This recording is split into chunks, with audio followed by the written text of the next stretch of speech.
Welcome to the Unshakeable Talks with me, Katie Schweiger. This is where we talk about the unshakable women behind the businesses. We are lifting the lid on what it really takes to run a business, to scale a business, to get into business, while also creating a life you love. On the Unshakeable Talks, we are all about talking about the conversations everyone is scared to talk about. We are really lifting the lid on what it really takes to become unshakable within business and life.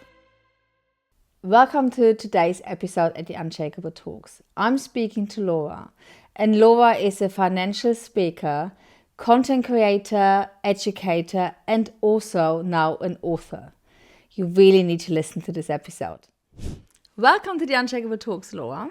Thank you for having me. I'm so excited to have you on, and I'm not quite sure where to start because you have so many talents. I mean, you're incredible influencer, like personal branding is your jam, isn't it?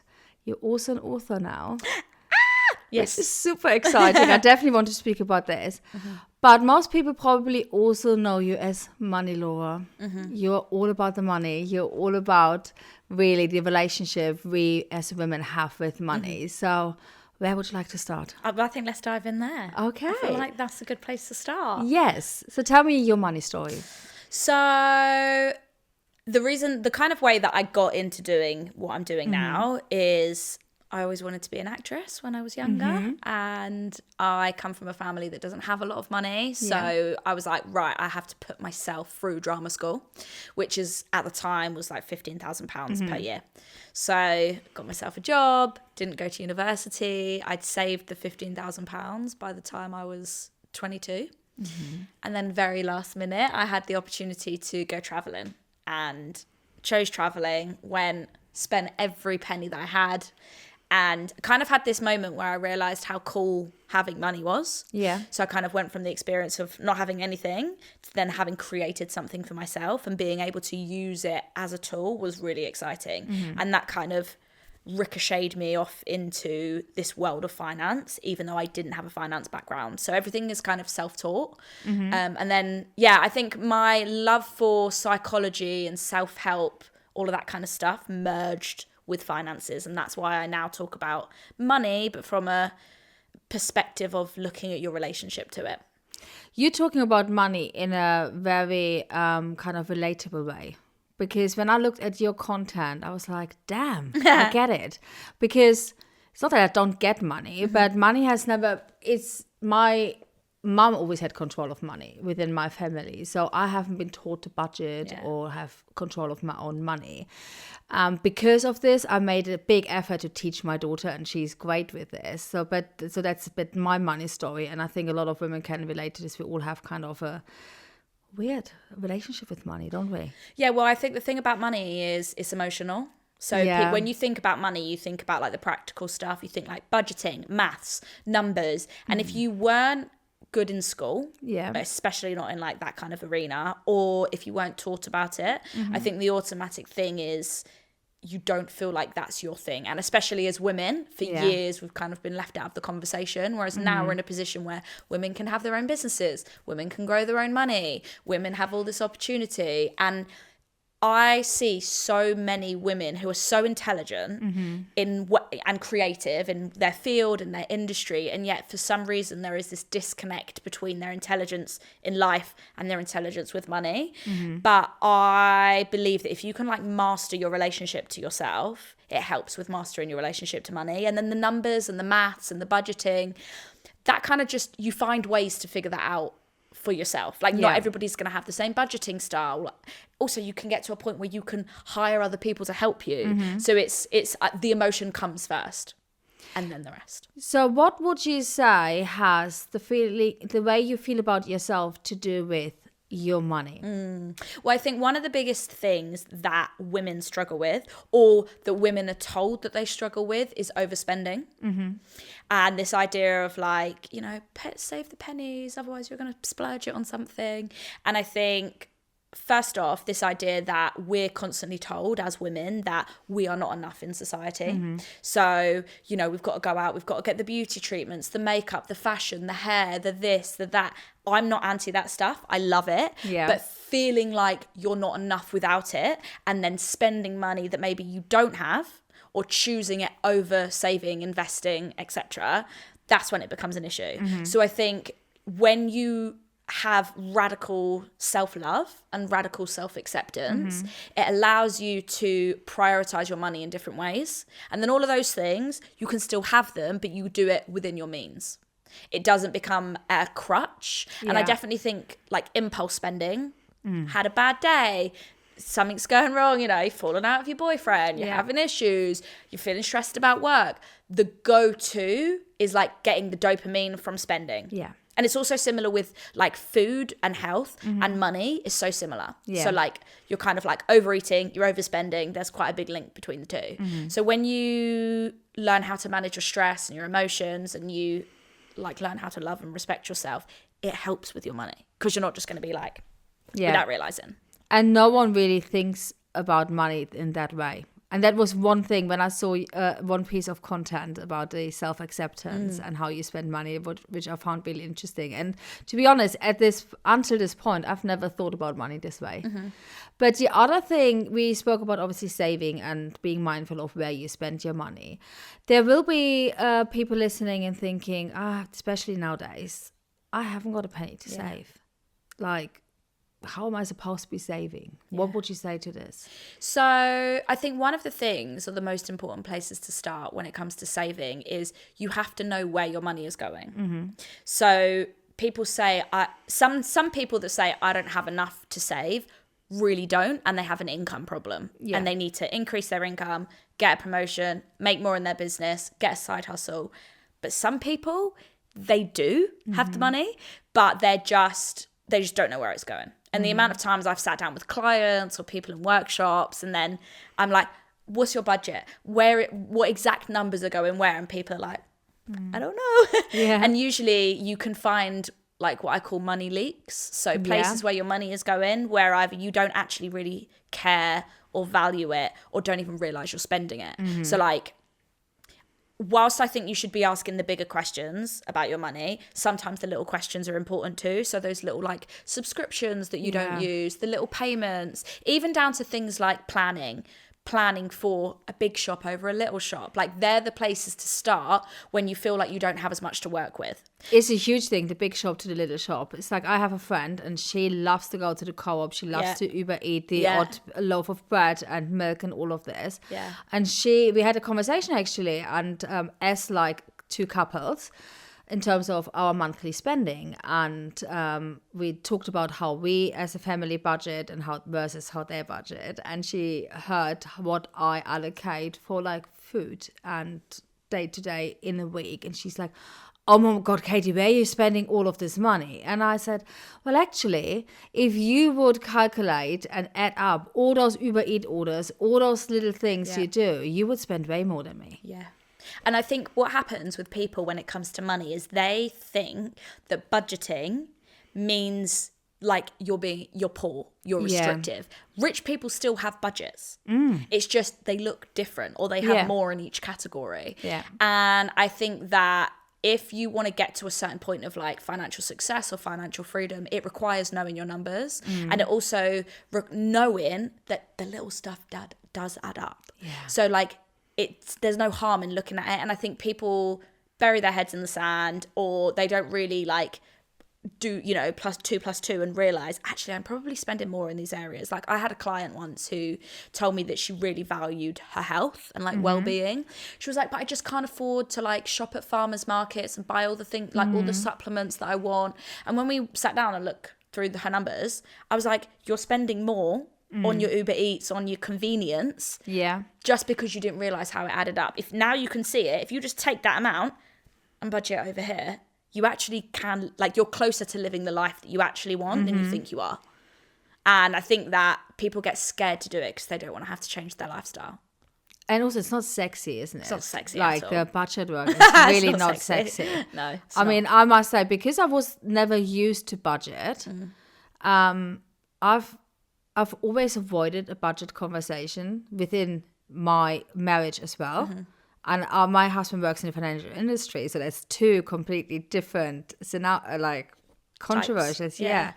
And it took us kind of quite a few years to come up with the way of budgeting which works for both of us. Yeah. Because that's quite important, isn't it? I feel like it's important to find a way which works for you. Yeah. That's the thing. Like when you're in a couple, a lot of the time, two very different people, like types of people with money end up getting together, like a planner and somebody who's a bit more spontaneous. And I think that being able to have money conversations is so important. Yeah.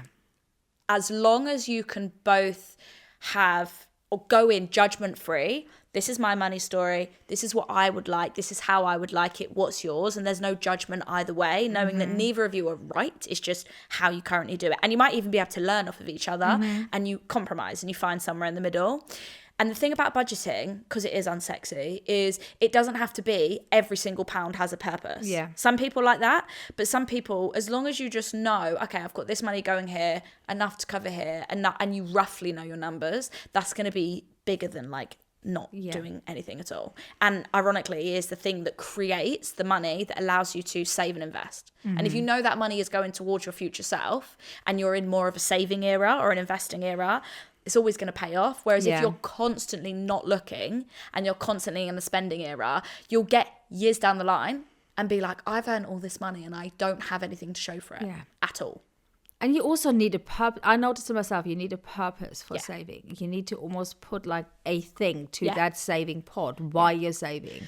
Otherwise, it stops you from actually saving. Yeah, there's like an emotional, when there's a psychological attachment to saving money, because it's kind of delayed gratification over the instant gratification, there needs to be that why. So I always say to people, having a why for money, whether it's a short-term why, I need to buy a new car, I want to go on holiday to Dubai, I want to buy this new thing, or it's I want to buy a house in abroad, I want to be able to retire early. Yeah.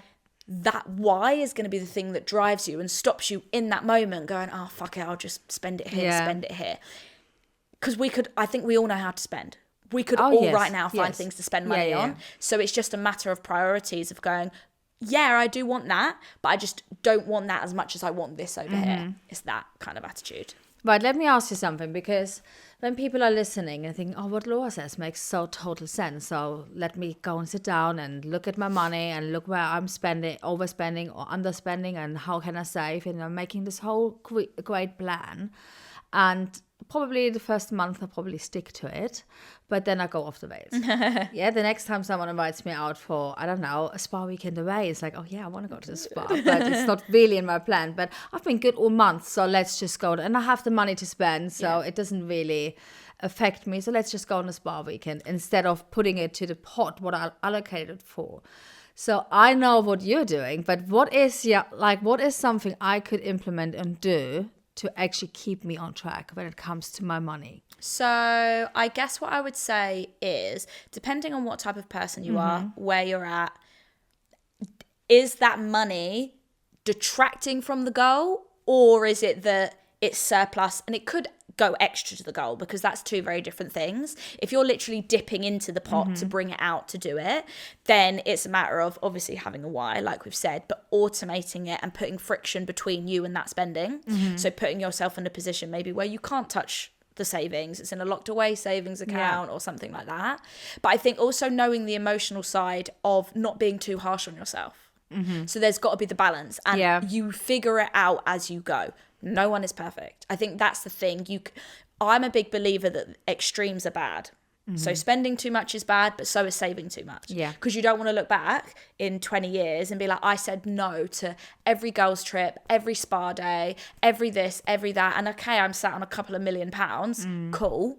But I don't have any memories with my friends when I was younger. Yeah. Like, I think that narrative is quite toxic as well, especially with the FIRE movement of everybody like making as much as they can, saving as much as they can. Like, you miss out on a lot. Yeah. And there really isn't a right or a wrong. You have to just get to the point where with your savings goal, if it's short term and you have a time period and you're like, okay, I know I need to hit this goal within 6 months, that's easier to turn stuff down. Whereas if it's a bigger goal and you're just kind of, oh, I know that I want roughly about this much, give yourself a little bit more leeway. Like I always say that I'm not that coach that tells you to like stop getting lattes. I'm like, life is for living. Life is for living. Life is for living. And for lattes. Yeah, and you can just make more money. Yeah, but how do I stay on track though? Because you do money dates, don't you?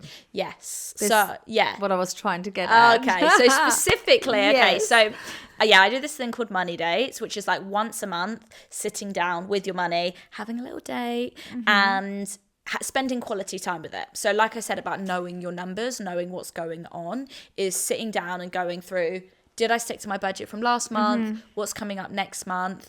But also the emotional side. So not just what's been saved, what's been invested, what's been spent, but if I went outside of my budget, why? How was I feeling? Did something happen? What was unexpected? How would I like my money to feel? Has it felt like that this month? Like really asking yourself the emotional and the psychological questions as well.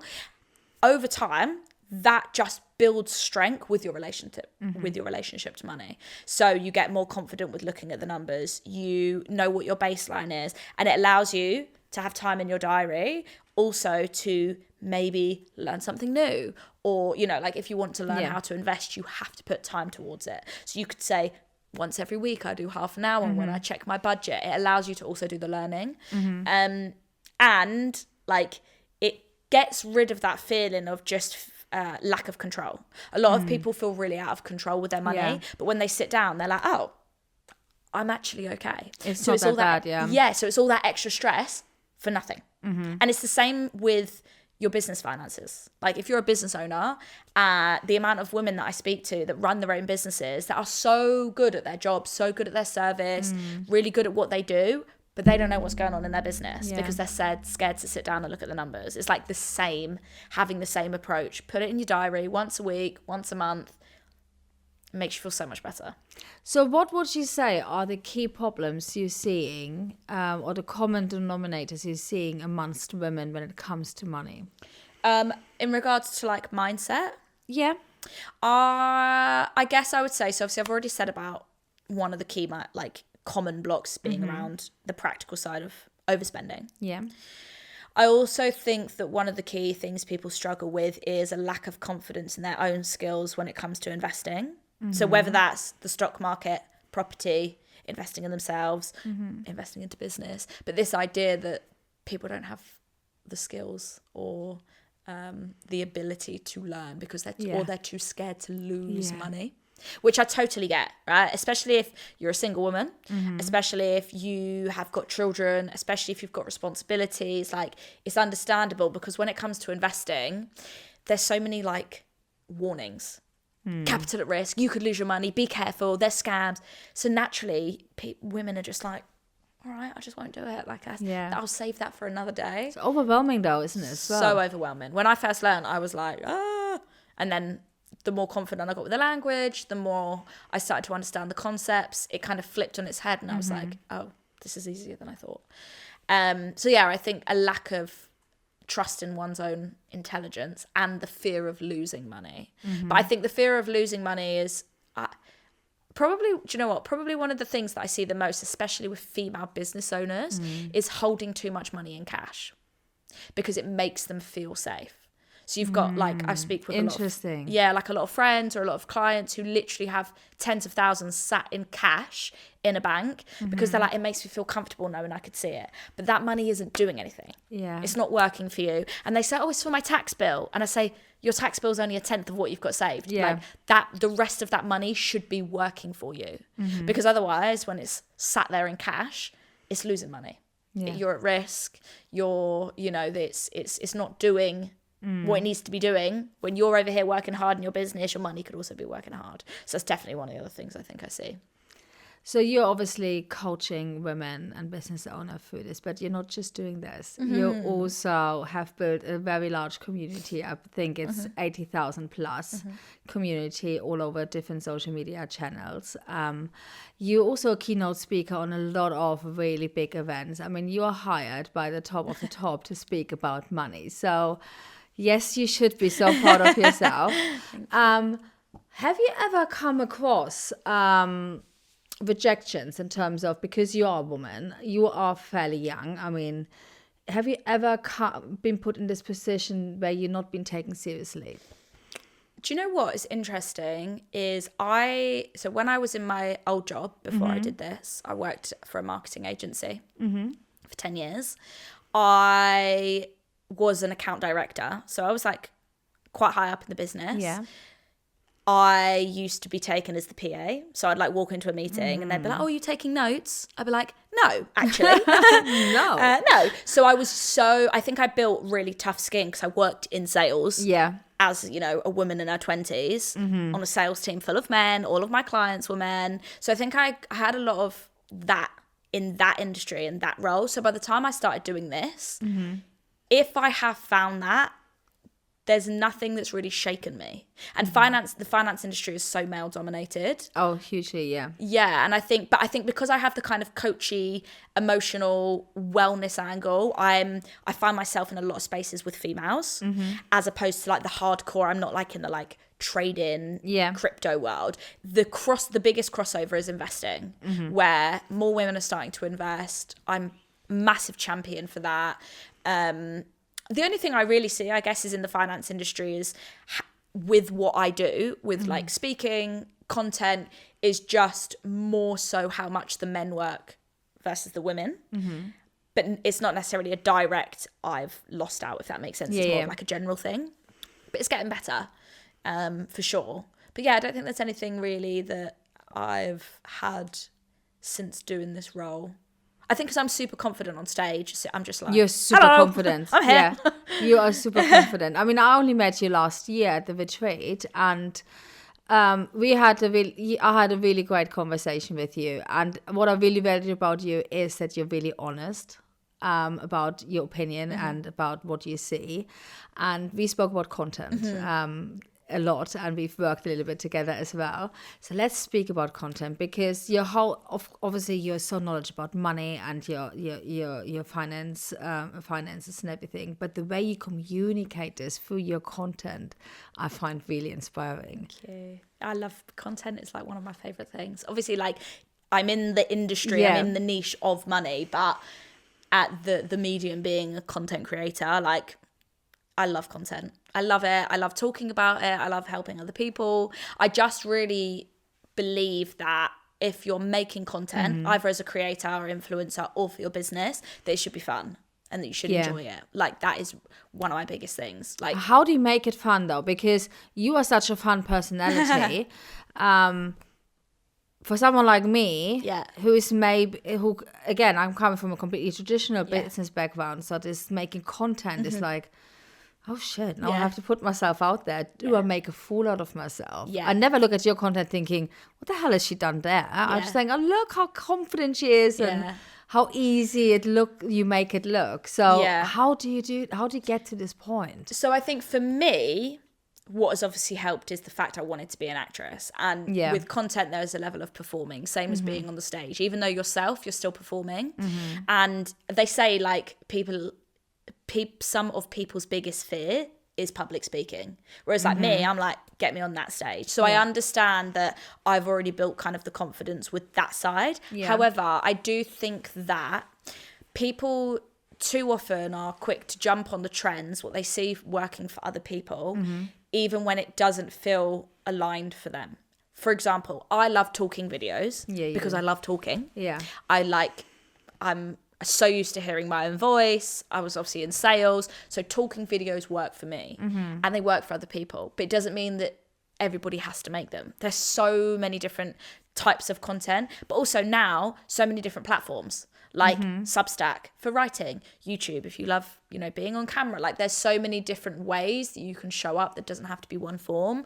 And I think finding what works for you comes from trial and error, and also knowing that you're not the center of everybody else's universe. Like you're only the center of your own universe. People are not looking at you as much as you think they are. And the ones that are looking at you as much as they actually are need to find something better to do with their own time.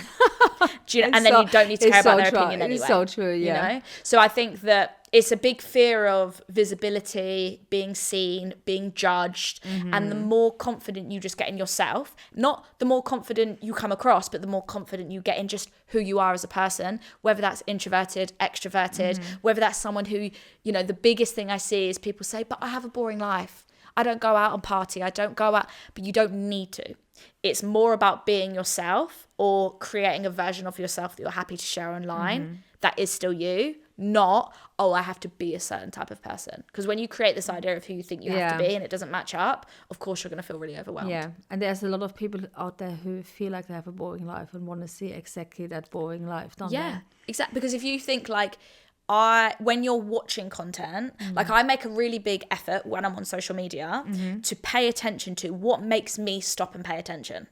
So when I'm like having a bit of a doom scroll, I still make it semi-productive, and I'll pay attention to like, why is that video caught my attention? Or why is that piece of content? Is it the visuals? Is it the copy? Is it blah, blah, blah? And as we know, in this world, especially the more coaching side, there are a lot of just everyone copying each other. Yeah. That content, I literally could not scroll quicker. I'm like, boring. So when I see something that is different or looks really authentic or it's not even loud, but just something that looks new or different, I'm like, oh, okay. And you give more like attention to it. It allows you to start to build up an idea of, oh, maybe I could try that. And not in a copying way, but like, how could I take that idea and turn it into something I would like to do? It's about taking it as inspiration. We're all scrolling for inspiration just to get new ideas, but we should always make it our own. Yeah. Because then it becomes easier as well. I definitely noticed this within myself once I and I got caught up a little bit in this, just thinking I have to create a certain form of content. I, for example, love a carousel post. Carousel posts for me perform very well. But then there was a time where people said, oh, carousel posts are outdated. Don't do carousel posts, only do reels. And I'm like, oh, shit, I really enjoy that. Yeah.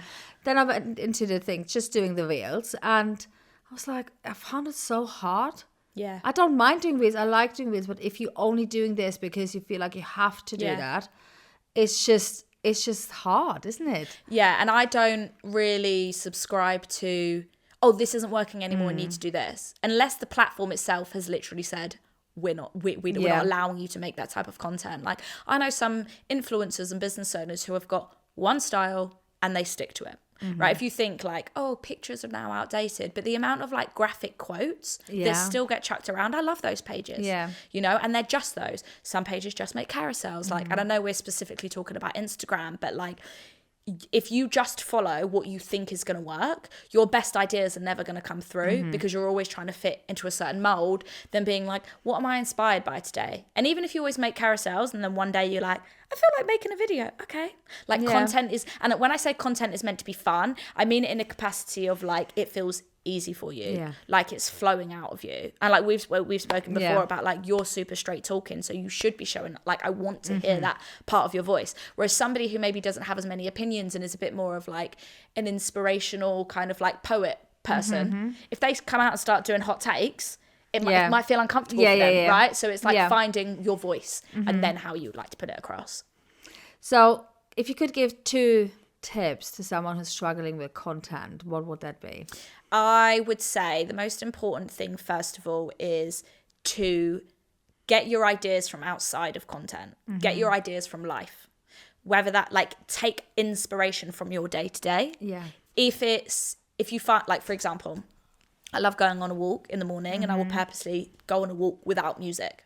And I get ideas come through to me that way. That's how I feel creative. Yeah. So whatever makes you feel creative, do that and allow ideas to come through you. And don't think anything is too weird or out there. Like some of the best things that I see are like not your standard 10 ways how to do it. It's stories and life moments, and that's then connected back to business.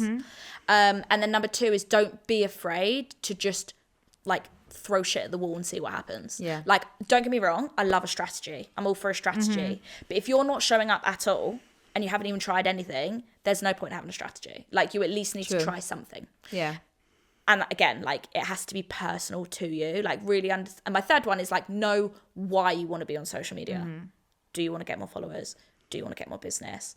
Do you want to get speaking opportunities? Do you want to find like-minded people? Like when you have a bit more of a why, it helps you then how you're going to show up. So your social media, your personal brand building, I mean, the skills you have, it's a huge skill set, but for me, it just looks like it comes completely natural to you, which I find the inspiring part about it. But all of this work you have done also led you to the new thing you've done. Dun, dun, dun. Dun, dun, dun. You have written a book. I have. And I did ask you if I can ask you about it, because I don't know anything about the book. So tell me all about the book.